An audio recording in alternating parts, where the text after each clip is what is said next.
Welcome, Internet, to the PixelPlay podcast. I am one of your co-hosts, Kaylan, aka Ktastrophy, joined as always by my co-host, Adam, CSRadical. On this week's episode, we are going to be talking about Sony and whether or not they should be bringing back Sly Cooper and Infamous. We're going to be talking about Nintendo and whether or not they should be bringing back some of their old IPs, as well as Ubisoft taking down some of their old multiplayer games. If you like that and you want to hear more, you can check us out wherever you get your podcast by searching for PixelPlay Podcast. Wherever you get your podcast. I am currently battling a cold, so I don't think I'm making much sense right now, but we're going to run with it. If you want to be part of our socials, we do have a Twitter and Instagram. Just search for PixelPlaycast, and you can always email us at pixelplaypodcast@gmail.com. Adam, this is a train wreck of a introduction. It is not the first one we've done, so I'm just going to kind of roll with it. How are you doing, sir? Well, I guess I'm not sick, so I should have been doing the intros this week, but no, somebody's like, nah, I got to power through this. And here we are on the 285th take so far. So, it took us a while. It's now 3 a.m. We finally got, the beginning of a show started, it seems, unless, God forbid the internet conks out, everything starts over, and we go to take 286. But hey, we're here in the moment. We're here to talk some games. Or mostly games that are dead or dying, but hey, we're just talking about games in some aspects, so it's something. Yeah, no, it's gonna be a pretty bleak episode in terms of everything that's going away and never coming back. But speaking of dying, how's Elden Ring treating you? Oh my god, I am loving it. So I am, I think, level 32. It is all I'm playing. It's all I want to play. It's all I'm thinking about. And I just got past the first big boss, Margaret the Fell, who I'm told is a bit of a pain in the ass. So I got past her, and I'm feeling pretty confident about myself right now. So it is full steam ahead. I am in on this game. You're feeling quite accomplished, I see. I am feeling like a god. All I've been told is Margaret's a jerk. Everyone hates Margaret. Margaret's a pain in the ass. And granted, I got killed quite a few times, but this is the beauty of Elden Ring. I love this game, and I think anyone who's on the fence, it is a hard game, but it's not incredibly hard. I think one of the problems I had with other FromSoft games is that they're generally pretty linear, so if you get stuck at a point, you just have to keep doing the same thing over and over. This game, if I get stuck, I'm like, screw it, I'm gonna go do something else. And it is a blast. And I am now going through and mowing down guys like crazy because I am probably way overpowered for my area now. And it is awesome. Loving Elden Ring, giving it my full thumbs up. We'll see how it goes by the end, but so far I am all in drinking the Kool-Aid. And we look forward to that review in the next 4.5 months. Yeah, about that. I have to get it done before the Last of Us remake comes out. Well, good luck with that. I think I could do it. I've been playing it for 2 weeks now? Yeah, but I know how much time you usually get to play them. Yeah, it's becoming a bit of an issue. I mean, it did take you, 2 months for Horizon? Yes, it did. So there you go. We'll see how. But this one, we'll see how it goes. Yeah, it'll take a while, but I'm enjoying it. But yeah, early impressions. If you were on the fence and you are really interested in Elden Ring, but kind of dissuaded by the difficulty, it is not as, I'm going to say it is difficult, but it is probably the least difficult FromSoft game, or at least it is very accessible in that if you hit a roadblock, there are ways to avoid it. And if you're like me and you're nervous, go to your library and rent it. Once again, this is your public service announcements to support your local library. Adam? When you play Elden Ring, everything's hard when you have a library card. Elden Ring is not so hard when you got a library card. It's an Arthur reference. I think Elden Ring begs to differ on that one. Adam, let's just jump into the news. Where do you want to start? I'm going to leave it up to you. Do you want to talk about Ubisoft, PlayStation, or Nintendo? I don't know. What's the bigger joke? Probably Ubisoft. All right, let's talk about Ubisoft. So this is coming from PC Gamer's Ted Lynchfield. Ubisoft to pull online from older games, which also takes away your DLC. So Ubisoft has announced that effective September 1st, it'll be decommissioning the online features of a selection of older games with a list compiled. I'm going to go through them here. It's pretty quick. Anno 2070, Assassin's Creed 2, 3, Brotherhood, Liberation, Driver San Francisco, Far Cry 3, Prince of Persia Forgotten Sands, Silent Hill 5, Space Junkies, Silent and Hunter Blacklist. 5. What did I say? Silent Hill. Oh, my apologies. Silent Hunter 5, and then Space Junkies and Splinter Cell. Once again, I am battling a cold. So, Adam, real quick, the big thing, like, this isn't new. A lot of games do get pulled, servers get pulled. It's continuous. Uh, Largely, though, this is interesting because a lot of the DLC is being pulled as well. So, obviously, if you have it on your system, you will be able to have it, but it is going to be pulled so you can no longer purchase it or download it.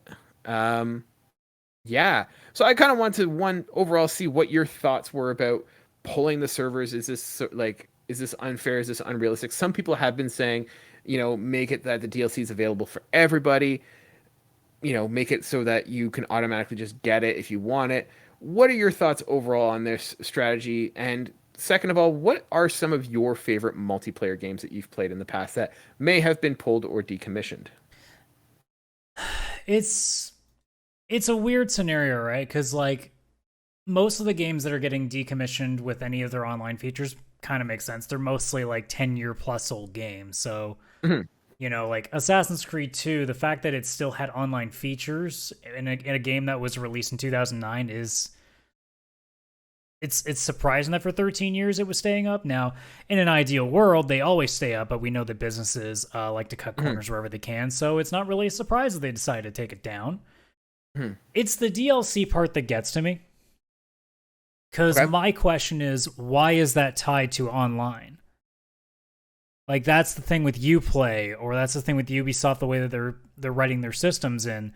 If taking down the online suddenly means that DLC isn't accessible, it's like, no, that's not how it's supposed to work. If I pay for this thing and it's downloaded, I should have it. I'm assuming it means like you can't re-download the DLC. Is that what it's trying to say?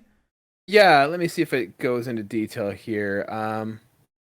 Because it just says access a DLC. I don't know if that means downloading or if it just means access altogether. If it's access altogether, that's really stupid. If it's downloading, we go to the same argument that we've had before about, if things are only digital, what happens to certain things where you just can't buy it on a storefront anymore because it's taken down? Yeah, I think the way I'm reading it is that if you have it on your system, you can continue to play it so long as it doesn't require online services.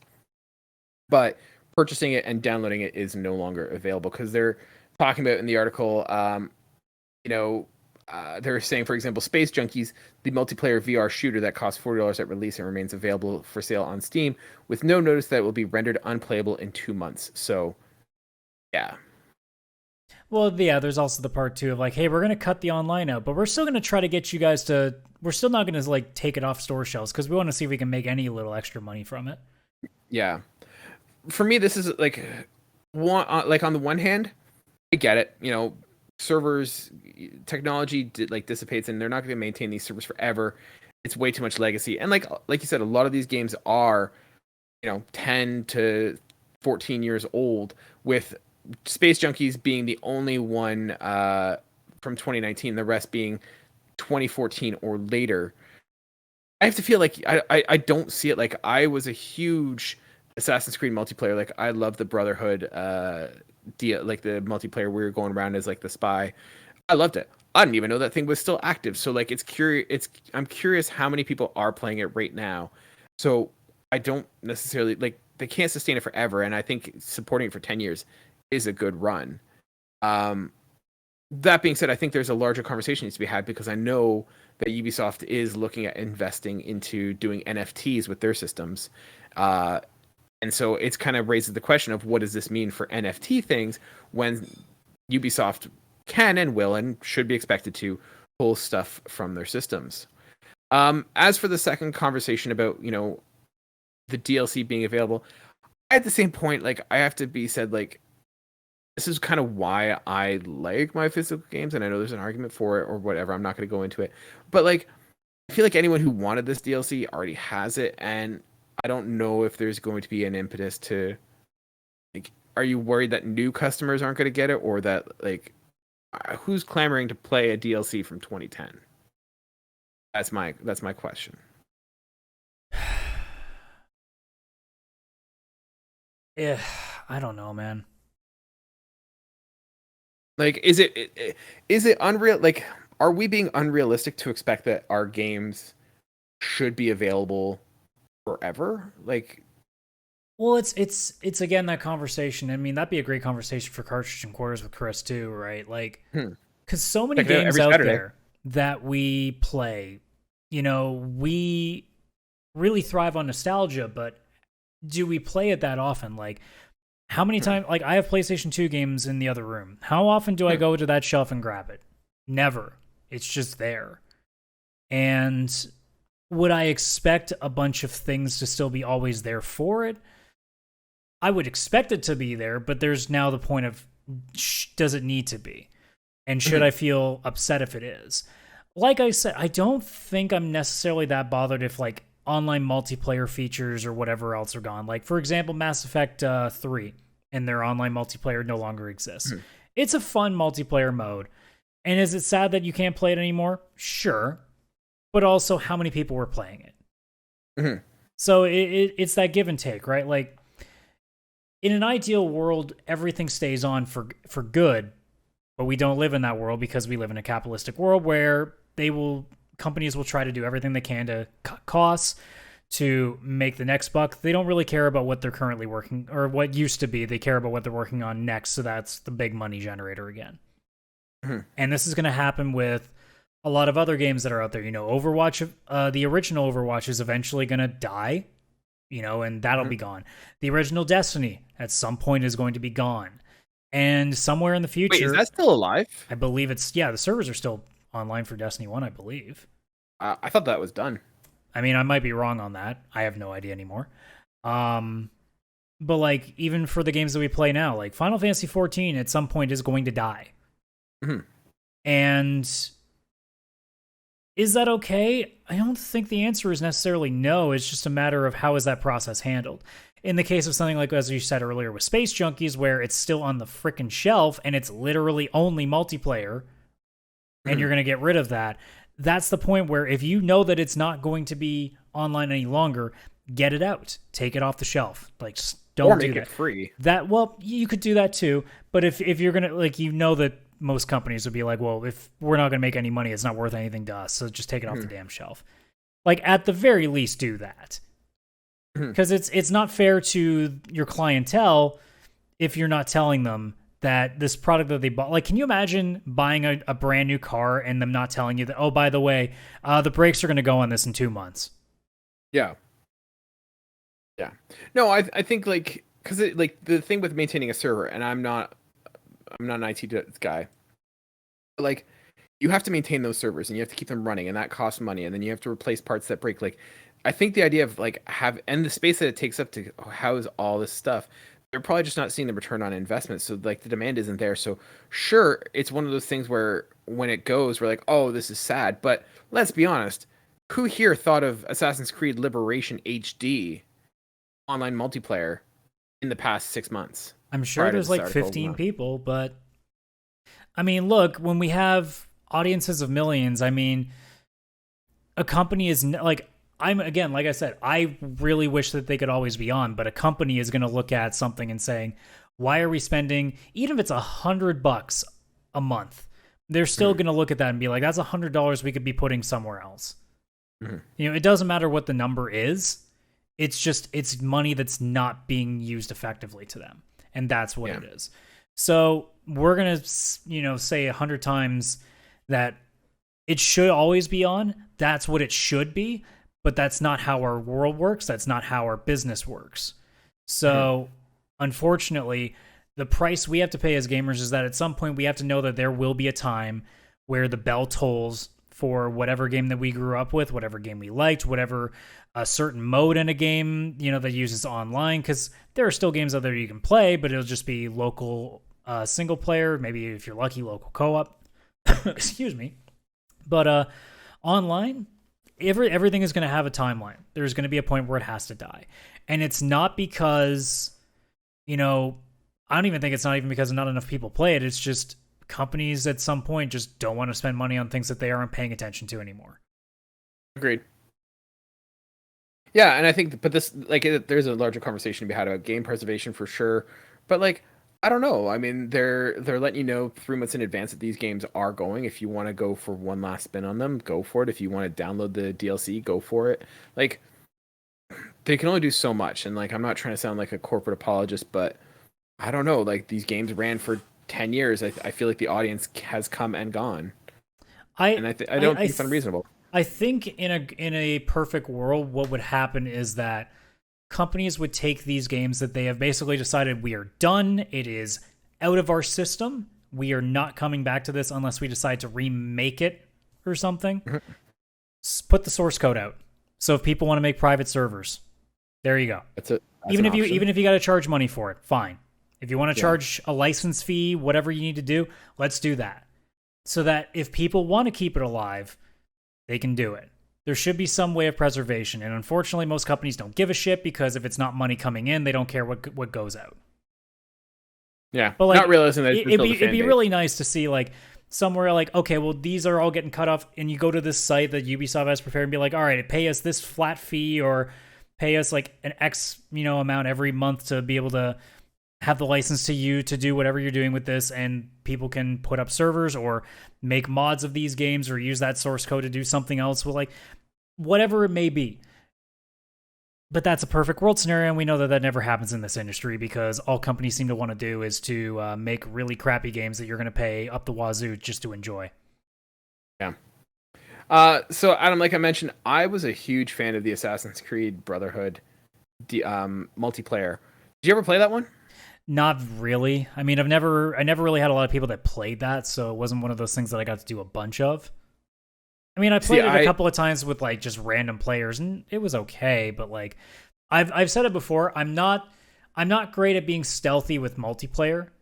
Assassin's Creed, I usually am not even that stealthy. I'm more or less just rooftop run where for some reason they can't catch the giant white or red blur going across the rooftops of Italy in the middle of the day, and thinking that nothing's out of the ordinary as I go and just neck stab everything in sight.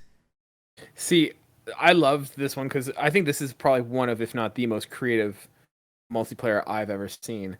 And the idea that you're supposed to pretend to look and blend in like an NPC was so brilliant. And I would spend hours just sitting there hiding amongst the crowd and kind of just stalking prey. And even to the point that like my girlfriend, now wife, would sit there and she would watch with me. Like she obviously wasn't a huge video game person back then, but she would just love to sit and watch and be like, oh, is that person like an NPC or is that person like a player? It was so clever. So yeah. What are some of your favorite multiplayer games, either like still going or dead? Like, do you have any like that come top of mind? I mean from Ubisoft, not really. Ubisoft was never really a multiplayer for me, but in general, like I said, Mass Effect 3 was one. I'm trying to think even really for the most part if there are that many. Because, like, multiplayer-wise, I've never been too big in. And the reason for that is because I took it too seriously back in the day. So I learned really quickly to stop doing that, so that way I would avoid the rage. But Mass Effect would be the one big one. I think most of the Call of Duty game servers are still fine. So I think those don't really count. Even, like, Valve games like CS Source, those are all still kicking. Mm-hmm. Yeah, I'd probably have to say Mass Effect is the big one because, like I said, I didn't play a lot of other ones online. I mean, apart from like EA Sports, and even then, it's still not, like a massive amount. Because like every game came with multiplayer, but how good were most of them? Like Far Cry, it sucks. That wasn't fun. So like God of War Ascension multiplayer. I didn't even know God of War Ascension had a multiplayer. Nobody did. Nobody played God of War Ascension. But that's the point, right? Is like so many of those games, especially in that era, in the Xbox 360, PS3 era, a lot of games just came with multiplayer, and they were all just tacked on bullshit. The late aughts, yeah. Like Metal Gear's multiplayer, which is just horrendous. I want to give another shout out to another awesome multiplayer game. Was Killzone 2. Once again, I'm not a I mean, it should guy. be. That's an FPS game. That one did like I'm not saying like this was one that was like weird, but like they did something really neat. Like this is another multiplayer that I got hooked on, and I don't get hooked very often to multiplayer. But this one they had it was your standard FPS, shoot everything, capture the flag, whatever. But you had different classes. So you had your medic, you had your heavy, you had your assault, all those kind of guys. I had I think it's called the infiltrator class. Oh my god, I loved this one. This was the best. So you had the thing where you could like switch over to be the enemy's team in the sense that like you had their uniform. So you've got your Helgas, you got your ISA, and so I'd love to play as the Helgas. I'd switch over and look like I'm part of the ISA, sneak in, end up in the back of the enemy's like flanks, and at first I would just go in with a shotgun, find a person isolated, blow their head off, and then just go recharge my thing and like just go do that. Or it got to a point where I got a level where I think if I melee killed somebody, it didn't like get rid of my disguise. So I was just going in and just wrecking shop. It was so much fun to play as that. Just once again that isometric or like not isometric, but that idea of just like deception and kind of stealthing in multiplayer was something I really liked. Yeah. I mean, there were some good examples back then, but I mean, like I said, with the question that you asked earlier, just so many games that I can think of that I would have been playing back then. If they weren't like your standard fare Call of Duty games, most of them I never touched because I'm like, I didn't buy you for multiplayer. I bought you for your single player. Let me just enjoy that. Stop wasting friggin' extra money on this tacked on multiplayer that you actually didn't care about making, but you did because you thought that that's what you were supposed to do. Because that was a thing for a while. You know, sometimes it works though, like, and it fits thematically. One that comes to mind for me is like Watch Dogs. Did you ever play the Watch Dogs multiplayer? Nope. Once again, stealth kind of situation where you would infiltrate someone's game and you would hack them, like you would a normal NPC, but you look like a normal person. You would like initiate a hack and you had to be within a certain range, and they had to find you before the hack was completed. And it was just fun to set yourself up in a nice little area, and then the person had to come and find you. Really cool little multiplayer, and I think that one is still active. So, yeah. Yeah, they'll shut that down soon enough too, and then we'll have the same conversation later. Speaking of shutting down, let's transition over to PlayStation.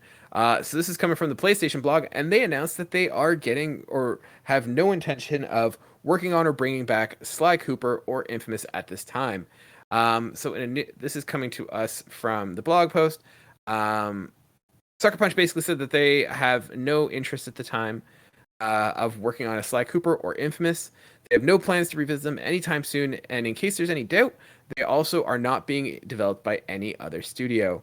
So they write, as we approach 25 years since Sucker Punch first opened, we're proud to look back on the legacy of characters and stories we've created, from Rocket Robot on Wheels to Sly Cooper and Infamous, and most recently Ghost of Tsushima. As our games continue to grow in scale and complexity, they require our full attention of our studio.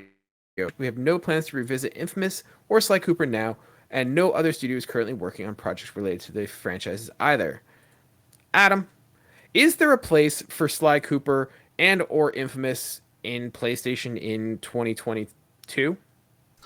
With Sucker Punch, it seems like the answer is no, but I think that they should be finding a way to get as many games as they can, because that's supposed to be their selling point, which is all these unique titles. I think Sly Cooper falls into that category pretty nicely. Infamous, I don't know if it does anymore, just because they seem to be doing the Marvel stuff, which is basically Infamous, but just licensed. So maybe Infamous not so much. I mean, it'd be nice to keep having it, because, I mean, Second Son was decent, so it was fine. But, like, you could make an argument that Infamous doesn't need to. I think Sly Cooper should be, because, again, like, that animation style would be very unique on that console. I mean, you look at what games like Astro's Playroom have done, and then Ratchet, obviously, like, not every game needs to be super realistic. It would be nice to have, like, what looks like a cartoon on screen, you know, playing a platformer. I think Sly Cooper would be a great one to do. So, like I said, I think Sucker Punch seems to be content with what they're doing, but I think at that point, Sony should be able to step in and be like, well, if you guys don't want it, why don't we pass it off to somebody else that's not really doing much right now and see what they can do with it? Because we should be trying to put as much out there as we can. See, I'm with you on Infamous. I like Infamous. I really liked the first and second one. Second Son was fine. It was good. It really showcased the PlayStation 4 when it first came out. But yeah, I'm with you. Like, Infamous was in a time when superhero games weren't really a thing. Like, we had superhero games, but they were always these crappy kind of tie-in games that no one really took any serious in. So, and it was pretty hard for, like, probably PlayStation to get the rights to it. So for them to say, hey, we're going to build our own superhero. They're not the only ones that had done stuff like that. for them to build it. Like, it makes sense why they did it at that time. Do I think we need one in 2022? I don't think so, and I think it's a waste of Sucker Punch's talents to just build that. I think Ghost of Tsushima is far more interesting and far more original nowadays than Infamous would be. Infamous would seem derivative when you look at things like, well, we've got Spider. Like, it's basically that, like, hey mom, I want. It's that meme. It's like, hey mom, I want Spider-Man. No, we've got Spider-Man at home, and it's Infamous. Not to say that Infamous is bad or anything like that, but it's just we have Marvel now, and it's like that's gonna get much more attention than some made-up superhero game. Yeah, go ahead. Well, I was just going to say, and it also makes sense too, in the sense of you don't want to have too many games that play the same. Exactly. And not only that, but I'd like to see Sony, like, I think of all the interesting franchises that we've gotten lately. Like, we've gotten Horizon, we got Ghost of Tsushima. Like, we're getting new IPs that are really interesting, and I like the idea of studios not being tied to, hey, you made this franchise, this is now your franchise, that's your ball and chain forever. And I don't know where they would go with Second Son, like or with Infamous, because I feel like Second Son was kind of like, even that felt like it was a little bit lost. So I don't know where it would go. As for Sly Cooper, I think of the two, that would be one that I would revisit, but it'd be along the lines of like a Ratchet and Clank. But I don't know if I think, like I said, the animation style would lend it some difference compared to, say, Infamous, which really looks like it could just be a Spider-Man game, unless they decided to be like, okay, let's take Infamous in a new visual direction. Let's make it almost like a comic book on screen. Almost like what they did with that game 13 or whatever? Or? Yeah, something like that. Like, there are ways to make both of them work, but in order to differentiate them from stuff that already exists in the Sony library, you got to do something a little bit different with it. And people can make the argument, well, Infamous, I mean, you're not web slinging and shooting webs. I'm like, yeah, but you are flying and shooting lightning. So what's the difference? Like, it's really not that different. So it feels genuinely like the only way you could get around that is, like I said, like really changing the graphics up so that it visually looks different. Yeah, and I think Sly Cooper would be a good situation where it would appeal to family audiences. Like, people buy PlayStations and they have kids, and I know I look for opportunities where I could buy a game that I can play in front of my kids, so that if I want to play video games, I'm not going to play Elden Ring in front of my 3-year-old. But Sly Cooper, yeah, that's family lighthearted stuff. I can totally play that with my kids around. So I think, yeah, there's a case for Sly Cooper. You give it to another studio. It's been dormant for quite a while. I think the last one was like the Thievius Raccoonus or whatever for PlayStation 4, and I think that did pretty okay. I think that, like, don't spend a lot of money on it. Don't make it a big thing. But I think, like, if you give it to like a second party studios, like license it out to someone, use it as a test bed to see if they want to acquire them for a first party studio, like, I think that would make sense. Because I think the ultimate question too is, like, how much is Sucker Punch going to be doing from here on out? Because there's a massive gap between their last Infamous game and what ended up being Ghost of Tsushima. It was like a 6-year period. So you could almost ask the question, like, okay, well, what's Sucker Punch even doing now? Like, what's the next thing they're going to do? Is it going to be more Ghost of Tsushima? I mean, yeah, I had never finished the game, or was there like a definite like sequel bait for that game? It was kind of wrapped up in a way that it could be a standalone story, but no, there is, even just from historical purposes, like, there is now another invasion coming along that, like, they could tap into. So yeah. So yeah, there's plenty of work for that. So the likelihood is that they're going to be doing probably their own like open world series too. So they're probably off the board because, I mean, based on, again, how they haven't made really much since Infamous. Like, it was basically they were doing Sly, then they were doing Infamous, and now they're doing Ghost of Tsushima. It seems like they're not going to be doing like multiple projects. So it seems the only way that license is going to get around is by going to somebody else. So like I said at the top, if the question is Infamous and Sly, just are they getting lost in the shuffle with Sucker Punch and are never going to be able to come back? The answer is honestly yes. So the only way around it is going to be if Sony steps in and moves it elsewhere, if they want that, if they think there's a market for it. I get the feeling that they don't think there is. So I guess if I was really putting an answer to it, I would say no to both. But I mean, if there's one that I think could work, I think Sly's got a better chance. Yeah, it always kind of surprised me that between Jak and Daxter, Ratchet and Clank, and Sly Cooper, it was always Ratchet and Clank was the one that has gotten so much love, and the other two have been almost forgotten. Yeah, it's funny because I would have said that Sly was my favorite out of all of them, but then again, who know, like it's again very subjective, and they all kind of had their own little quirks here and there too. Oh, and this is not to say that Ratchet and Clank is a bad game, but No. it's interesting of all the, I'm going to say for lack of a better term, cartoony mascot platformers. It's Ratchet and Clank was the one that kind of. And again, I would make the argument, it's like, what's wrong with having 3?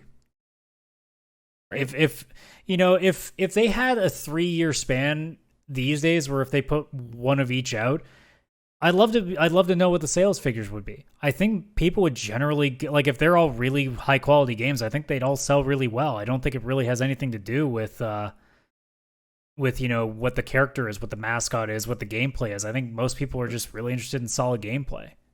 Mm-hmm. Yeah. No, I'm with you on that one. So,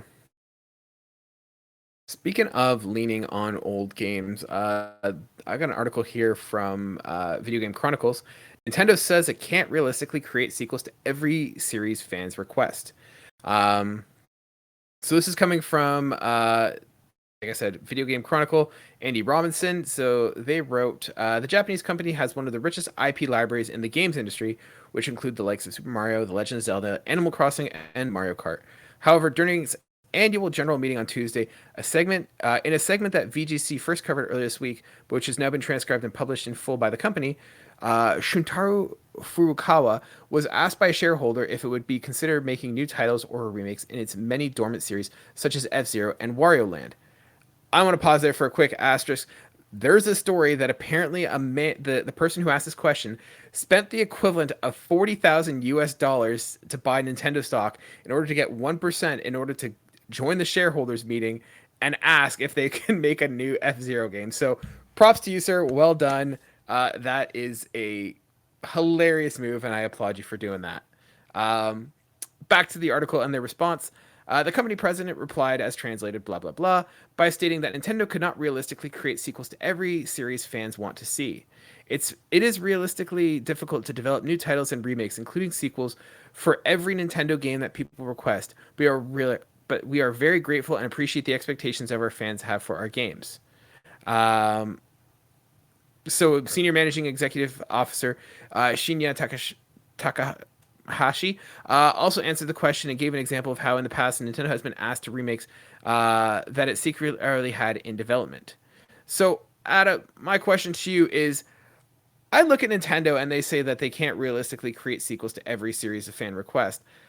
I don't know if I buy that. I feel like Nintendo leans very heavily on a few of their IP and leave a lot dormant. Is that a fair assessment?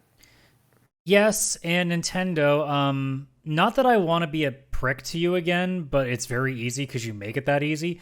If you can't make all the things that your customers want, here's an idea. Maybe you shouldn't have a console. If you can't put out a library for this console and put all these franchises instead of just basically banking on Mario, Zelda, and Fire Emblem right now, either maybe you should just give up on the console stuff, because I still think it's really unfair to your customer base that you don't really have that much for them. And then on the flip side, why the hell is it so hard for you to license it out to somebody else? If you're not going to do anything with these games, what's stopping you from letting somebody else do it? I'm gonna answer both those questions. So I think the first off, like, why is Sony making a console? I generally think that most of the Nintendo fans, one, either are like the catalog, like they like what they're getting, and they know what they're getting. They know that they're not getting a lot of the third party. They're not looking at it as a primary console, but they are there for the exclusives. Yeah, and how many of them are there? Oh no! I'm willing. I don't want to keep being a dick to it, but like every time somebody tries to tell me that, oh, there's games on this console, I keep looking at the release date and I go, where? They're now, not there. This is my thing. Like, I'm not saying there's an issue with like the games. Like they don't release a bunch. And the second part of like, why don't they license them out? Nintendo has a thing about like they have a certain expectation of quality.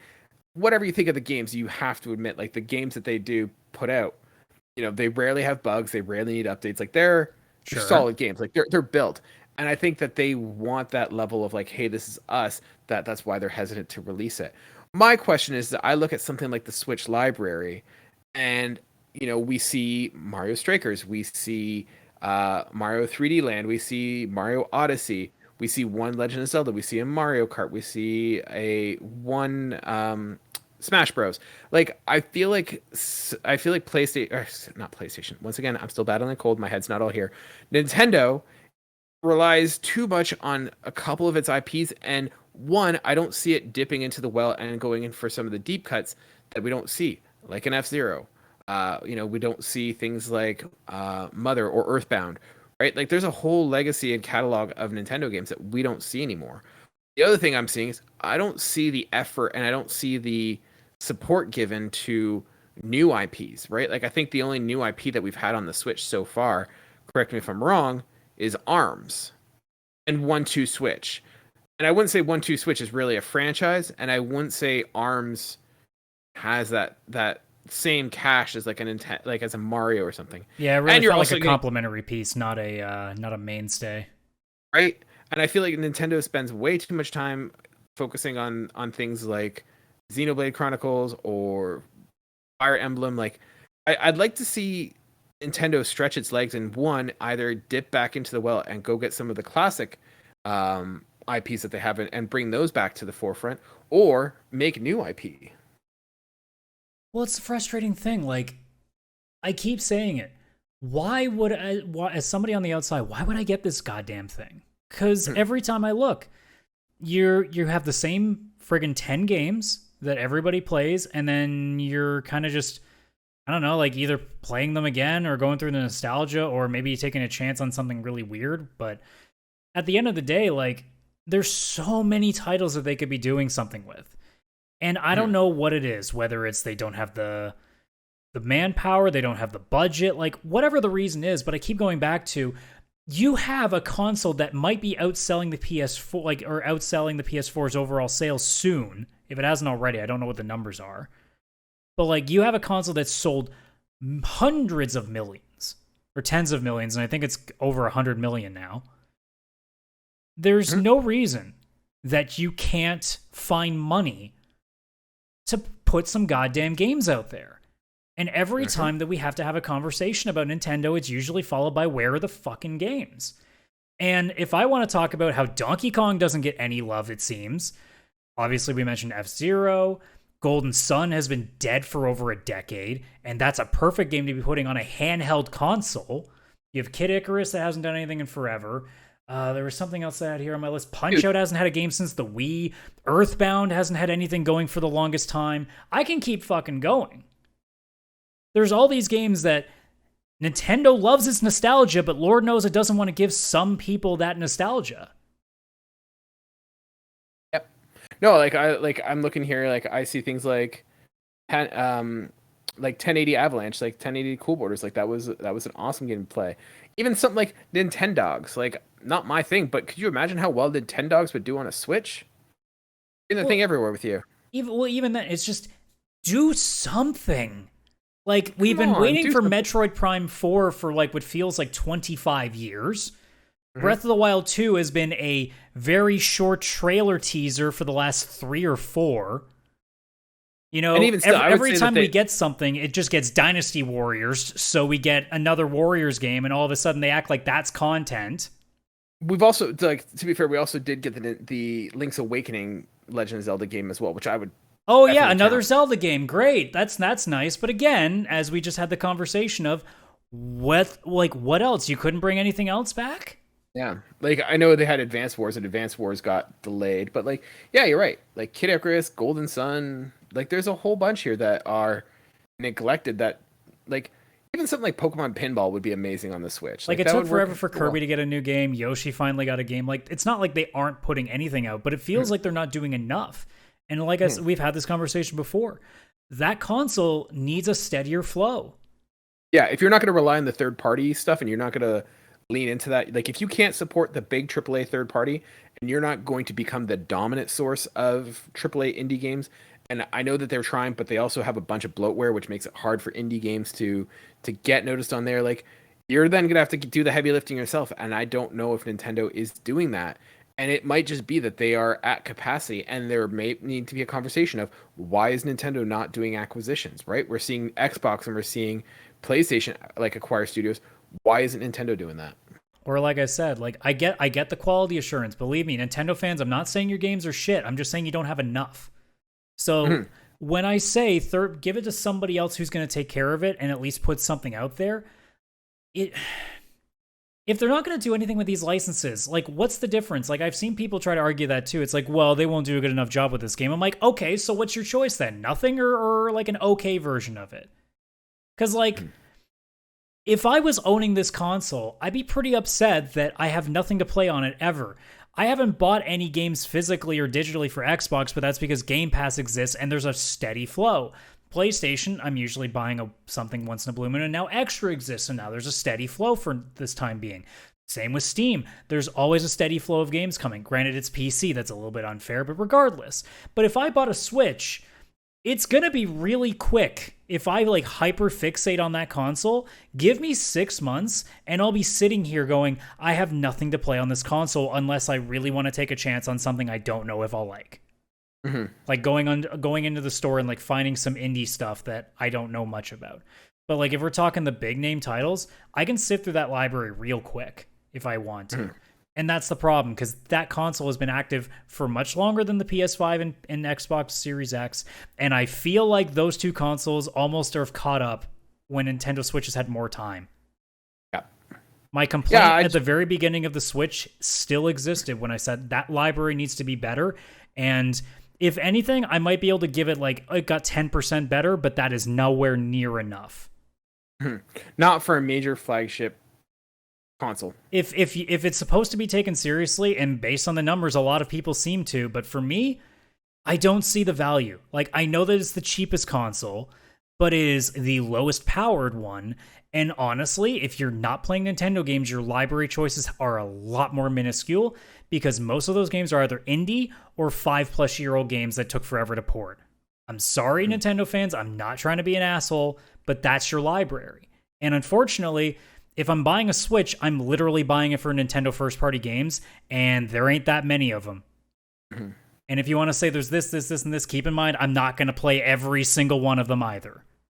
Yeah, and I don't think that's a realistic expectation. I mean, I being a Sony fanboy, like I don't play every single PlayStation exclusive that comes out. Like they're not all going to speak to me, and I don't think it's realistic to expect that any console's library should speak 100% to you. Like here's a great example. Nintendo. How difficult would it be for you to put, I don't know, let's say 10 people, 20 people if you really want to be crafty with it, and just make a really easy to build Pokemon trading card game for Switch? How is that difficult? It will cost, you can charge 20, 30, 40 bucks for it. Actually, you can probably go free to play, like what Yu-Gi-Oh does, and then just make a shit ton of money on microtransactions. Dude, sell the booster packs. Holy crap, that's a brilliant idea. So like, you just get a team together and make a bare bones Pokemon trading card game, and you know that sells, and they don't do it. You could easily make another WarioWare game. They don't do it anytime soon. There could have been a quick Mario vs. Donkey Kong game. Haven't done it. It just keeps coming back to all of these series. Big Brain Academy. That you can't find, or sorry, not Big Brain Academy, Brain Age. Yeah. Can't do that. Like you said, 1080 snowboarding. There's, I can keep looking down this list and finding stuff. Even like Dr. Frickin' Mario, you can't find time for that? Like, I'm not saying come out with 10 out of 10 Mario Odyssey games all the time. I'm just saying come out with something so your customers feel like you're keeping up. Like Rhythm Heaven, there's another one. Pilot Wings, there's another one. We can do this for another hour if we want. But that's the point, is they're acting like there isn't anything to do. It's like, no, you're either not putting your money down and getting this done, or you don't have the manpower, in which case you might want to rethink how you're doing your systems, because it's not working. At least in my opinion, it obviously probably is, because the sales are doing really well. But to me, I'm looking at it thinking, like, as a customer, I'm not seeing the value in that console, unless I feel like buying it and then turning it on every 3 to 6 months. Yeah. I'm with you, man. I'm with you. I feel like they need to up their game a little bit and see. Adam, I feel like I got you fired up, so let's keep going with the frustration here. Let's end our show, as always, with our little game, Trophy Stumpers. This one is a Kaylan original, so I'm going to give you 10 trophies or achievements from a game, and you have 2 guesses to get it right as quickly as you can. Yeah, so let's get going. So number 1, first trophy. It's true, all of it. Number 2, see you around, kid. Number 3, now I am the master. This already feels very Star Warsy. I'm just trying to think of what this could be. You can keep going. No more training do you require? This is 100% Star Wars. I just got to figure out what it is. You may fire when ready. Okay. Hello there.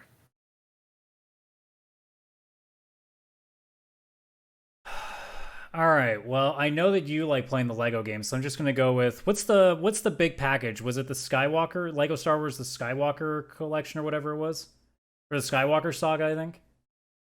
I'll give that one to you. Yes, you're right. It is Star Wars: The Big Package, as you so eloquently called. It is Star Wars. Skywalker. I did finish the title, did I? I know. Not? I much prefer you calling it Star Wars: The Big Package. Well done, sir. That was a good one. That one probably was a little too easy. I wasn't sure if you were going to get the references or not. Well, the Star Wars references weren't that hard. It was just me being like, okay, what could that be? And then my brain's like, this is Kaylan talking. It's probably Lego. You know me too well, sir. Anyways, I think that's a good point to leave off. I know it's a little bit of a shorter one, but like I said, I am a little under the weather and holding this together basically on Buckley's. So I mean, it's funny how you say that it's short. It's like we were trying this entire time to like be at an hour, and yet almost every single time we fail. So like now that we're actually, I think this is the second one in a row that we've been shorter on. Yeah. So it almost seems like things are working as intended now, where we're not like going on massive tangents. Although I can't say that we didn't, because I ended up bitching about Nintendo for 10 minutes. Oh, you got far more fired up than I thought you were going to get there, sir. It's annoying because I don't want to act like I'm a Nintendo hater, because I'm sure if somebody watches this, they're going to think that like all I do is like hate Nintendo. I just don't understand. I don't understand how people look at this console like it's so good, because every time, like, I've been burned by 2 of them already with the Wii and Wii U, and I see the literal same thing. I'm not saying the games are bad. I know a lot of people are going to sit here and think that because I said, well, where the fuck's this? Where's this? They're thinking that all I'm saying is, oh, Odyssey's shit, Breath of the Wild shit. I'm not saying any of that. I'm saying you guys aren't getting enough. Yeah, it's not a quality issue. It's a quantity issue. Which is a rare issue for games. Like, the equivalent, it would be like if we get Horizon Forbidden West and then there's nothing for 2 years except for like one like okay game. Yeah. Yeah. What we're having a bit of a dry spell right now because of the pandemic. That's been Nintendo for the last 15 years, in my opinion. Interesting. It's interesting. We're gonna circle back to this Nintendo conversation, but it's the same. Like, we gave a lot of crap to Xbox last generation because it had something like 3 or 4 games. And I don't see Nintendo doing drastically much better. Like, they're having, like, their games are good, but like they're trickling out games at a pretty unacceptable level. And if Microsoft doesn't get past, I don't know why Nintendo would get one. Because Nintendo, like, look, and again, I'm not trying to be that asshole, but like, Nintendo fans, you know it's true. Your fan base is a lot more forgiving than every other console fan base. You know that's true. You guys defend them way harder than anybody else. The console war is Sony, Microsoft, but anytime like Nintendo gets remotely slathered, you go nuts about it. Yeah, it's every time something comes out, you guys act like it's the second coming of like gaming Jesus, you know? Yeah. And it's not like I've finished Odyssey. And I don't own a Switch, but I was able to play with somebody else, and I enjoy it a lot. It's really good. So like when I sit here and tell you guys that like the Switch is not a great console, I'm not saying it because the games on it are terrible. I'm saying because I do not see the value that you guys think that is there. Like, Yeah. I'm sure if you guys name off a bunch of first-party games, I'll be like, yeah, they're probably really good games. But as soon as you start naming everything else off, I'm going to be like, that's everywhere else. That's everywhere else. That game is 7 years old already. That's everywhere else. Like, I'm going to keep poking holes in that because the things that are supposed to make you different are in short supply. So unless you just want to parade that this console is a handheld, you don't get to do that anymore, by the way, because the Steam Deck exists. I know it's pricier, but now you have a different alternative.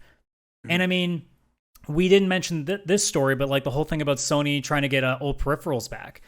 You know, Vita used to be able to remote play PS4. That would be amazing if that's something you could do with a handheld. I mean, you can kind of do it with your phones already, but like to have like an older, like a proper like handheld console and be able to stream your PS5. Again, that eliminates the argument that, oh, well, Switch is great because it's portable. Technically, in a way that this is. Now, I know it's not going to be as portable because it's based on an internet connection, but hey, such is life. But the fact that I could possibly take, you know, Horizon Forbidden West in my hand to another room almost makes the Switch like just not that like unique anymore. The games are what sell at that point. And like I said, you have a lot of good ones. I want to get around to playing Three Houses if I could own a goddamn console, but I can't. So like there are games out there that I want to play, but after I'm done the 5 of them that I want, what am I going to do with this handheld console? Because I already don't like handheld consoles to begin with. I would be docking this thing. That's a mistake. Well, sorry, but I don't like my neck being like this for the entire time. I'm just bugging you. I think the problem too, though, is that we're at 5 years in the console life, and if you think of other consoles, this is the point where, you know, the bugs have been figured out, the systems have been figured out. You should be pumping out games of the highest quality. Like this is at the time where in the PlayStation 2 or PlayStation 4's life cycle, we were getting things like God of War and we were getting Ghost of Tsushima. Like that was when we were getting the pinnacle gaming. Whereas we're still kind of getting a trickle of, okay, like cool. I guess we keep saying it. Where's Breath of the Wild 2? It's been talked about for like 4 years. Where's Metroid Prime 4? Like it was announced and it's disappeared. And these are supposed to be Nintendo staples. It took Metroid Dread 10 years, so we still got about another. But there lies the problem, does it not? It seems like whatever's going on behind the scenes is not working. It seems like they're never staying on time. Mm-hmm. Yeah. Anyways. Yeah. Well, I guess that answers that question in part 2. No shit, right? Ladies and gentlemen, if you have stuck around with us for the entire episode, thank you so much. We greatly appreciate it. I'm sorry. Don't apologize, sir. We love your rants and your energy that you bring here.